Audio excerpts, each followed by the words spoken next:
normal yung lakitik na yan guys. Yan ang chichikapin ng ating mekaniko, si Boss Paulo. Titingnan. Oh, yan na guys, dito na natin yan, bukas na. Yan. Pak. Ay! Nagapak. Ito pala, putol guys, oh, ito yung kanya. Yung. Sana. Huwag lang mahulog sa loob ng makina. Diyan lagay. Kaya tama na kanyang tapet yan, oh. Rocker arm tapet, yan. Ayan guys. Ayan, may mga tama. Ayan guys, oh, ito yung kanyang camshaft, tinamaan ng kanyang tapet. Ayan, kasi yung mga pinapalta niyan. Kasi lalim.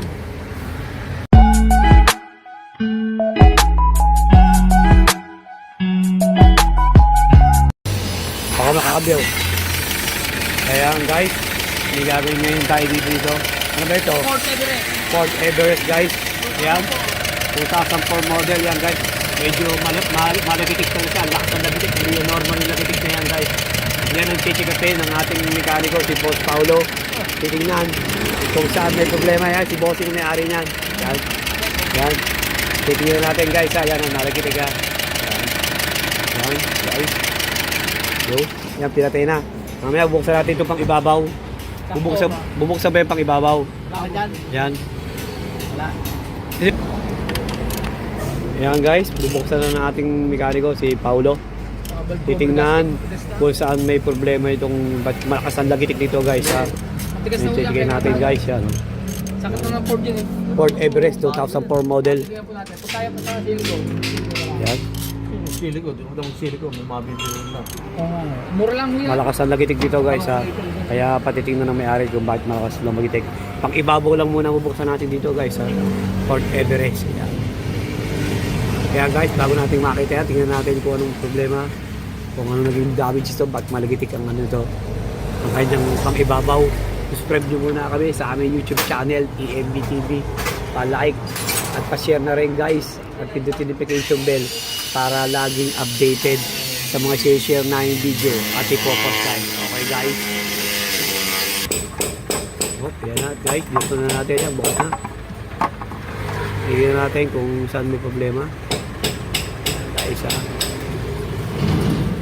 Taapit nga. Ford Everest ito Taapit nga. Yan. Pak. Ay! Nagapak. Ito pala, putol guys, oh. Ito yung kanyang tapet, oh. Ito ba tapet, ano? Ayan, putol pala guys, kaya pala malakas ang ano, malakas ang lumabatik. Ayan guys kaya pala maingay ito, lumalagatak ng ganong kalakas. Yung pala may problema, yung kanyang tapet na putol guys. Ayan. Ayan guys, buti na lang pina-check agad ng may-ari. Kung hindi, baka magkaroon ng malaking problema kasi naramdaman daw agad niya na parang nag-iba ang ano, hindi normal yung kanyang tunog ng makina, malagapak. Yung pala, yun ang naging dahilan guys, yung kanyang tapet na putol. Kung ito yung natagal-tagal pa guys, baka mas malaki yung sisirain ito. Buti yun na lang, pero titinan pa rin ng ating mekaniko kung saan pa may damage guys Yan. Yan guys Kailangan humahanap natin. Yung. Sana. Huwag lang mahulog sa loob ng makina. Diyan lagay. Ayan. Ano tawag dyan? Rocker arm. Ito ba rocker arm tapet o ano? Rocker arm. Ano? Ayun yung sinot. Ayan guys Ayan guys ito medyo may tama na kanyang tapet yan rocker arm tapet yan.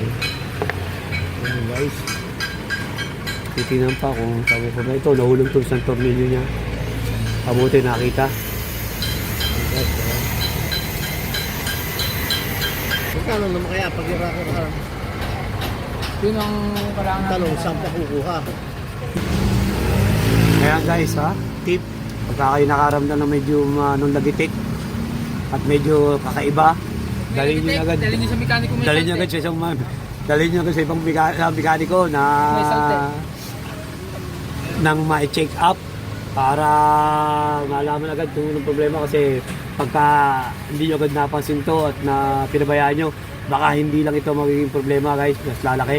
Kung wala kayong mekanikong paglalapitan, di lang punta sa aming location, Barangay Bangka-Bangka, Victoria, Laguna.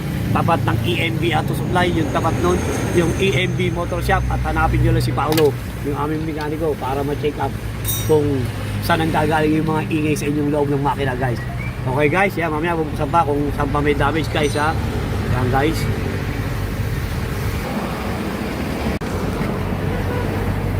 Ayan guys. Ayan, may mga tama. Ano bang ano ito? Tawag din sa anong ito? Paolo, camshaft ba ito? Camshaft ano? Ayan guys, so ito yung kanyang camshaft. Yung mga anong try niyang tapet. Tapet ano? Ano ito mama dyan? Alang tapet? Oo, ito. Oh, yan no? Yan, dito yan no? Yan, ilagay mo ala. Yan, yan. Yan guys, so yan yung tama niya. Yan no? Yan no?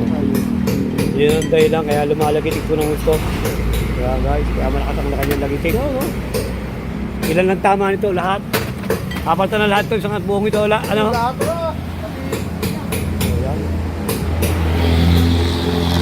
Ayan guys, so sabi ng ating mekaniko, medyo matagal na siguro daw nararamdaman ito. Kumbaga, hindi lang pinapansin ng may-ari. Kaya nung medyo lumakas na, saka lang dito dinala sa atin. Yan, naging epekto guys. So, dapat kasi guys, pagka kayo nakakaramdam ng konting lagitik, pa-check up nyo na agad. Kung ano nito, kung magayan ganito ninyo, yan, malaking damage. Kabibili na isang buong camshaft na gano'n. Yan, ito, pagbibili natin. Saka ito mga ito ba. Yan, yun yung kayong gastos kasi napabayaan guys ha, napabayaan to ha. Kasi dimanta ng ating mekaniko na matagal na itong nalagitik, hindi lang pinapansin ng may-ari. Siyempre siguro medyo hindi siya aware doon sa lagitik na yun. Yan, dapat maging aware tayo sa sakyan natin kayo guys, para pag nakaramdam ng konting may kakaiba, dali na agad sa mekaniko para hindi lumara guys ha. Yan ang tip guys. Yun lang naging problema. Saka yung timing belt, papata na rin. Yan, Tingnan pa yan, paganda. Idadamay pa rin. Kung baka, check pa rin pagka mandal kung okay na. Opo. Baka may sumutok na barbula dyan sa piston eh. So, hindi natin masasabi ah. Oo, baka meron sa barbula na. Kasi, ko dyan eh. Tumuko din no? Oo. Yeah, Isang dalawa pa yan. Kumbaga, hindi pa rin tayo sure kung yun talaga, kung doon lang may problema kasi ubuhin muna para malaman kung Shout out sa Bingo Plus. Yeah, shout out sa Bingo Plus.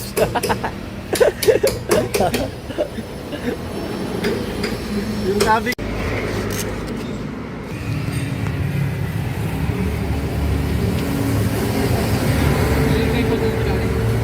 Kasi yung mga pinapalitan yan. Kasi lalim. Ayan guys, ayan na yung ating ginawang yung maingay ang makina guys ha. Ayan. Ano ay? Everest. Ford Everest to guys ha. 2004 model to no. Ayan guys oh. Kinabit na yung nabili ng may-ari ng camshaft sa kanyang mga tapet. Ayan guys. Ayan. Kinakabit natin din natin mamaya. Pag-andad kung may nagitik pa, wala na guys. Ayan yun ha. Pakita namin sa inyo yung mga pinagpaltan guys. Ayan yung mga pinagpaltan natin yung mga yan. Ito guys yung mga nasira, yung mga pinagpaltan ha. Yung may mga tama. Ayan, ayan guys. Ayan. Yung may mga tama. Ayan, ayan guys. Kita nyo yung mga tama. Ayan. May mga gas-gas. Saka ito, pinagpaltan namin lahat ng tapet guys. Ayan yung pinagpaltan. Ayan guys. Ayan. Bumili ng bago yung may-ari. Ayan, issue. Yan dahilan ng nagatak niya kanyang makina guys ha. Yan guys, nakakabit ulit.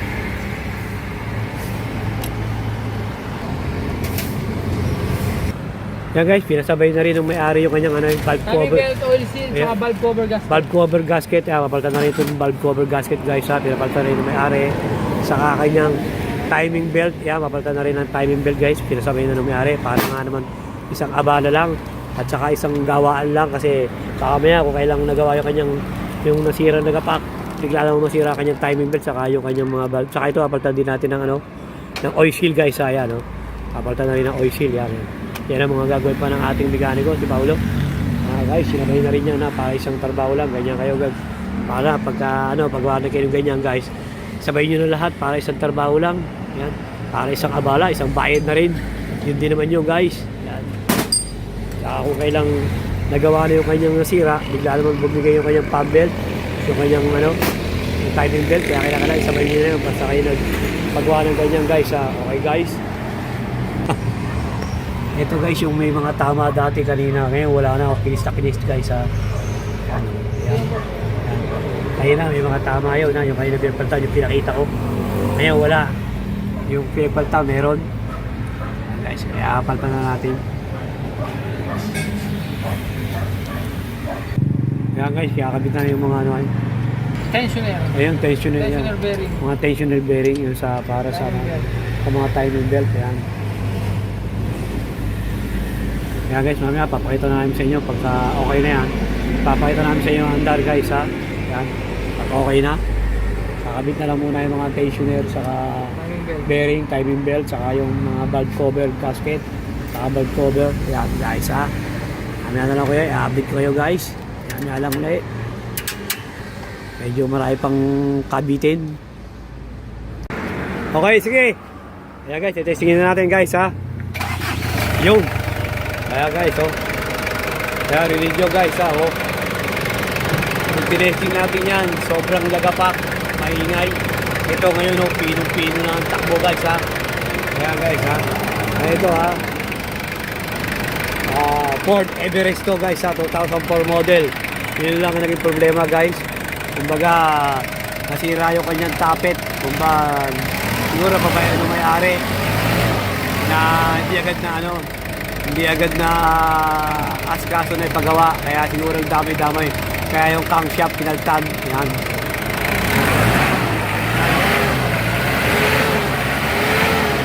Ayan, oh guys ha.